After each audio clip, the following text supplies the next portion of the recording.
മറിയാമേ ഞാൻ തോട്ടക്കാരൻ തന്നെ, പറുദീസാസ്ഥാപകൻ ഞാൻ തന്നെ സത്യം. മറിയാമേ ഞാൻ കൊല്ലപ്പെട്ടോൻ തന്നെ, കബറടക്കപ്പെട്ടോൻ ഞാൻ തന്നെ സത്യം.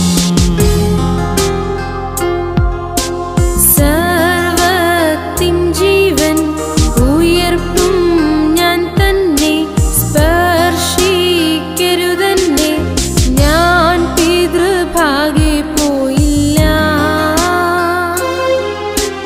അതിനാൽ നീ പോയി ശിഷ്യന്മാരോടു ചൊൽക, മഹിമാലുയർത്തു ഞാൻ കബറിൽ നിന്നേക്കും.